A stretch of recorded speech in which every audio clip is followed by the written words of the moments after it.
solving Fortnite's monster vs. robot 2.0 theory. Now, I'm sure they'll explain in the video, but this one I care about because I'm pretty sure, like, we know something's happening with the robot and the zombie. Well, we know something's happening with the monster. The monster skull is right next to Tilted right now, but I know a lot of people started the theory that Dwayne, the giant friggin' rock foundation statue, is going to be the thing that fights the monster, but I don't know. Let's see if they talk about that in this one. I have not watched this video. When we launched into Chapter 3, the first thing players noticed were the similarities to the Chapter 1 map. Not only were half of the POIs in the same spots they used to be, but on the coast of the island, you could spot a familiar-looking arm in the ocean. This was sick. The arm that was ripped off of the robot and thrown into the sea during the final showdown. So was this an Easter egg, or was Epic hinting at something more this entire time? With the return of Tilted Towers, a lot of the snow in the area has melted, and one of those things that was unearthed was the remains of the Devourer. His skeleton is still there and is back in Fortnite after years. Now, it's important to note he has a dig crew around him, seemingly sent by the Imagined Order, and it begs the question, out of all places they could be,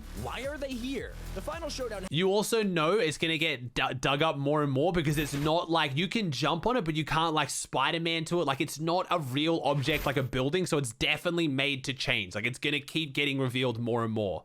Could be, why are they here? The final showdown happened years ago, and we've been through 2 maps since then. So what exactly is going on? Such a cool clip, man. Leakers have discovered that soon the Imagined Order construction crew will dig out the caddis bones and then keep going until an entire cave has been made. Some say that this cave will quickly become Covert Canyon, the upcoming headquarters for the IO after Sloan and her army have finished drilling. When did this video come out? Don't we know that January 23rd, don't we know that Covert Canyon's not there? Didn't we think that Covert Canyon's over here? So like, I thought Covert Canyon was this. I thought we know that Covert Canyon's gonna go here. So this is another cave POI or something different? I didn't think, because Covert Canyon's supposed to be over here, and right now this is where the Devourer is. So it must be something different. To the map. However, the code name for this place is called Caddis Cave, and there are leak sounds that suggest that the IO will be the least of our worries in there. It sounds like something or someone might be creating their own version of Caddis. We'll get into that and more because this all ties into the destruction of the Daily Bugle theory. Yeah. One of the things that Chapter 2 was lacking was creative crossovers. We all wanted to see more than just skins. We wanted POIs and extra content in the game. And with Chapter 3, Spider-Man did just that. He came along with the Daily Bugle POI that is currently inside of a literal volcano. Now, just like the final showdown, it looks like the Season 8 volcano is also here, and that's what brings us to the theory that the Daily Bugle is effectively screwed. We have to know that because it's a POI, it won't be around once Spider-Man and his mythics have been removed.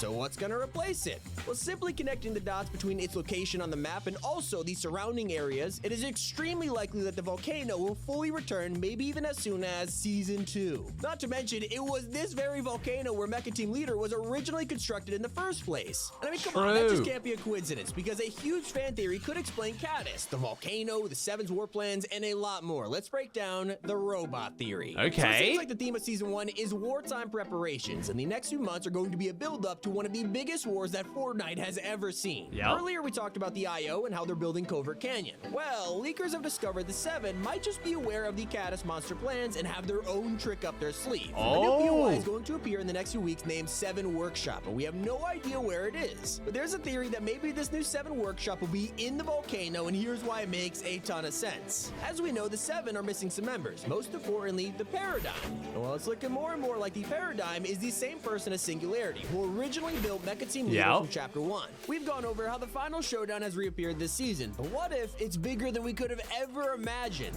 If Singularity is the Paradigm, that means she knows how to defend an island from a threat, and the Seven have recently got back in contact with her. When this new Seven Workshop appears, it's possible they could rebuild the Mecha Team Leader, stronger and more powerful than ever before. Now, we won't be getting an event like this in Season 1, but with the IO digging up Caddis, what if they're gonna try and bring it back? Whether it's cloning it using the DNA from the skeleton or planting an egg. Covert Canyon is at the Caddis corpse for a reason, and this theory ties... There was eggs, weren't there? Back during Polar Pig, there was eggs where Caddis was, like where the Devourer was. If you guys don't know, Caddis is the Devourer, by the way. That's the same name. So there were eggs. So you can like breed them and they can make more of them. All together, so let's go over the Seven secret plan. While the war approaches, the Seven are of course preparing, but they have way more secrets that no one knows about, including how one of the missing members, the Origin, may be hiding something from us all. Recently, a survey was leaked that has revealed all the remaining members of the Seven, and that is the Origin and the Sisters. Here you can see the Sisters as actual twins who are either being held by like Geno or have betrayed the Seven. We'll learn that Incoming sweat skins, just saying. Definitely going to be comp sweat skins, the sisters. like Geno or have betrayed the Seven. We'll learn their backstory soon, but the real focus is on the Origin, who not only has the coolest looking suit in the entire Seven, but also may be hiding a dark secret. Pretty cool. We've talked about this before, but if you compare the Origins concept art to the Cube Queen, you could already see the similarities. It's pretty interesting that they both have the same Q power coming from their hands, but the most damning piece of evidence is this diamond on the Origins chest. It's the same one you can spot on the Cube Queen, and the actual design of the crown is also around the Origins neck. That is no coincidence. He is directly connected to the last reality. Now we searched through the leak survey and also spotted this skin, who shares the same diamond and Q power design. Is this the Origin unmasked? Or maybe someone else essential to the Seven storyline? Anyway, that brings us to the Cube Queen theory. Bro, these people, like, I love that they do it and it's so cool, but like, what? Like, I feel like people who figure out the Fortnite storyline ahead of time could be like curing cancer. Like, some of these people are way too smart with the they figure out and what they're putting their like effort and time into. Again, no disrespect, I play video games for a living, but like, it is crazy. In Chapter 3, some extremely keen-eyed players have spotted something in the distance. If you look behind one of the mountains, you can see a random gold sphere glowing. We have no idea who the f is looking here. Who is doing this? What do you mean? Like, he says it so casually, like all of us are just looking out here. Like, yeah, if you just like go into replay mode and zoom 7,000 miles off the coastline, you can see like a cute, what? Sphere glowing. We have no idea why this is here, and it's hard to spot unless the time of the day is absolutely right. You have to do it at the right time of day. Like, bro, these guys are crazy. I respect it so much. I love it, but it's so funny to me. Like, someone's just been looking at this spot multiple times at different weathers and times of the day to finally spot this. But some players think this sphere right here might be the Cube Queen. I mean, there's no denying that this is a sphere that's pretty similar to the one from Chapter 2. Now, we don't... Okay, I don't see what we're looking at, chat. Is it just me? I don't actually know what we're looking at. Where's the cube? Is this the cube? Is this the cube? Is this the cube? Am I blind? Where's the cube? What cube? I don't see a cube. Am I blind here? I don't know what we're looking at. Where's someone help me with the cube? Maybe my editor, if we make this a video, can like outline it if he figures it out, but I don't know what I'm looking at. Left side of the mountain. Is that the cube? One from Chapter 2.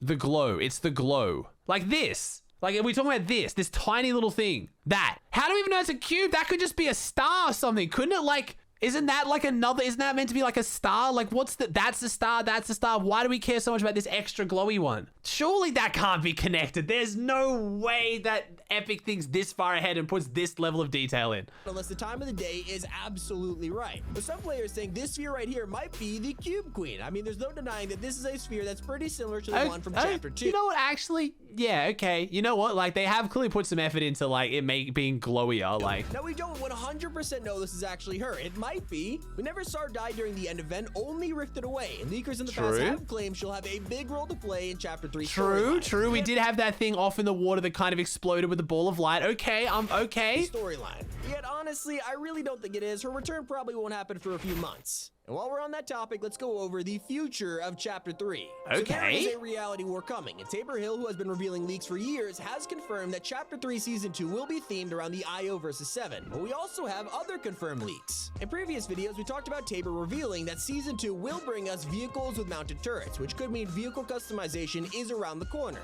Other leakers have claimed that a rocket launch mini-event might also happen, as there are files for a so-called rocket buildup. And of course, thanks to theories in this video, it's even more possible that we'll get the final Showdown 2.0 in Season 2. Another thing that's really interesting is this sketch of Prisoner Jones. Made by Donald Mustard himself, everything he touches normally materializes, so it's no shock that a popular theory on Reddit suggests that John Jones will play a huge role in Season 2 and will join the Battle Pass as his prison suit variant. Cool. They theorize that his skin will be progressive and make him look more and more like a member of the 7. Oh. While Jones broke free of the IO's grasp, the 7 are on the verge of coming back stronger than ever before, and it makes sense to ally with someone like Jones. I mean, why would they go back to save him? And another important storyline character we should see return in Season 2 is Midas. That's right, everyone's favorite mafia boss is coming back. He didn't just get a sketch, but he's actually been teased a few times in Chapter 3. There's a restaurant that heavily implies it's owned by Midas himself, from napkins with the letter M on it to a book with the device sketched inside.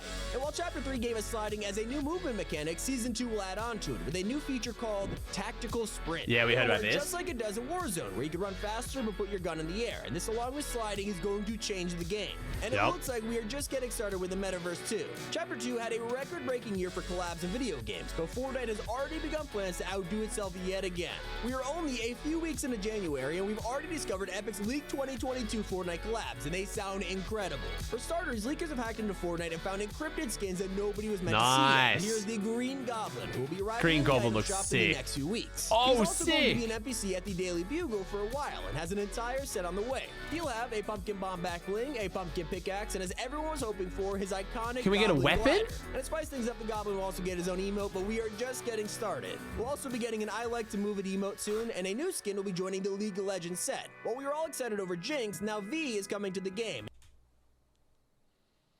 Okay. Top 5 Gaming does not play League of Legends. That's fine. It's okay. He's just blown my mind with like 7 minutes of details. It's fine. He can get Vi's name wrong. I'll accept it. I'm not going to go to the comments like every other kid is. It's fine. It's fine. And Epic isn't slowing down at all either. This week we found out that Epic Games has signed deals with both Paramount and Microsoft to bring brands to Fortnite. And just recently, Microsoft actually acquired Activision Blizzard. To put that into perspective, the list of brands that Fortnite just got the rights to has skyrocketed. World of Warcraft! We can now expect skins from Teenage Mutant Ninja Turtles, SpongeBob SquarePants, Call of Duty, Crash Bandicoot, Overwatch, Star Trek, and so much more. I mean, World of if I were to Warcraft! name all of them, we'd be here for hours. But Fortnite also acquired a company themselves last year, and that was Harmonix, who are known for Harmonix, making yeah. User, but more importantly, I the talked Rock about Band this. Games. They said that they bought Harmonix to try and work on upcoming music experiences for Fortnite, which sounds really exciting, which means more concerts in Chapter 3. Yup. With all of what I just listed, we really weren't kidding about Epic Games trying to break another record this year, and I cannot wait. All of this will be covered and more on Top 5 Gaming. Nice. How sick would that be, Merits? Man, Top 5 Gaming does some fantastic videos. That was 8 minutes long. Like, that had so much content in it. It's crazy. That's an 8-minute video. Like, the amount of detail that goes into that kind of video is crazy. Like, that was storyline for like, what, 4, maybe like 5 minutes, and then it was just like crazy leaks and cool things.